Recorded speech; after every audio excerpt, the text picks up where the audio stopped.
세계 증시와 우리 증시를 짚어보는 시간 3분 증시입니다. 연합인포맥스 권용욱 기자 나와 있습니다. 안녕하세요. 안녕하십니까? 네, 간밤 미국 증시 어땠습니까? 네, 간밤 미국 증시는 미국 연방준비제도가 예상대로 금리를 동결했음에도 올해 두 차례 추가 인상 가능성을 열어두면서 혼조세를 보였습니다.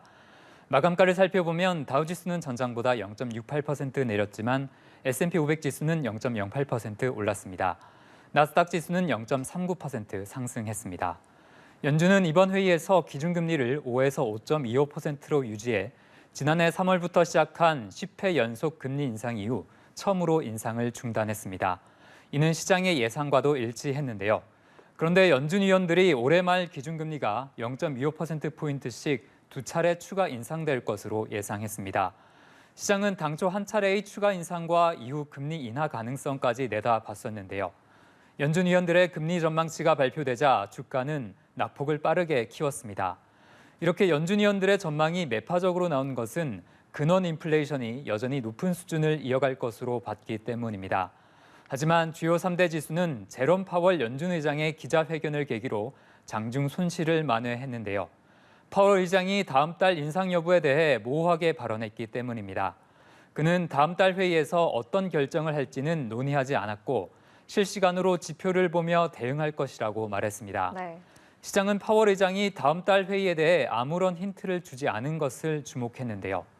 연준 위원들의 전망치만 봐서는 다음 달 인상이 불가피해 보이는데 파월 의장은 구체적으로 답을 하지 않았기 때문입니다. 네, 시장이 처음에는 울다가 그래도 마지막에는 눈물을 닦고 조금 웃은 것 같습니다.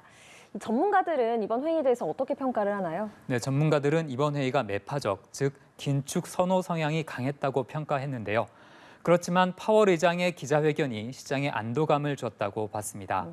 파월 의장은 추가 금리 인상이 정해진 수순이 아니라 필요한 경우에 한해서만 하겠다는 여지를 남긴 것으로 분석됐기 때문입니다. 연준 위원들이 전반적으로 매파 성향을 내비친 것은 인플레이션에 대한 고삐를 놓지 않으려는 의지를 드러낸 것이라는 해석도 나왔습니다.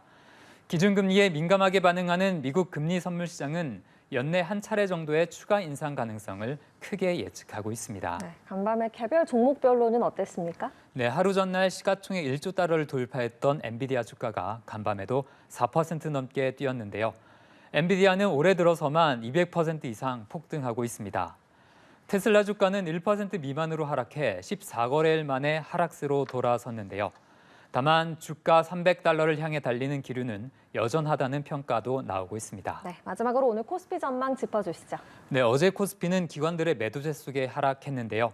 지수는 2619 부근에서 거래됐습니다.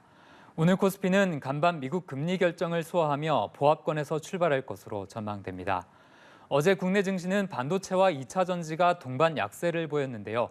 특히 일부 종목이 비슷한 시간에 일제히 하한가로 추락하며 시장의 투자 심리가 훼손되기도 했습니다. 지난 4월 말에 있었던 무더기 하한가 사태가 다시 재현되는 것은 아닌지 시장의 우려가 당분간 이어질 것으로 보입니다. 네, 3분 증시 권용욱 기자와 함께했습니다. 고맙습니다.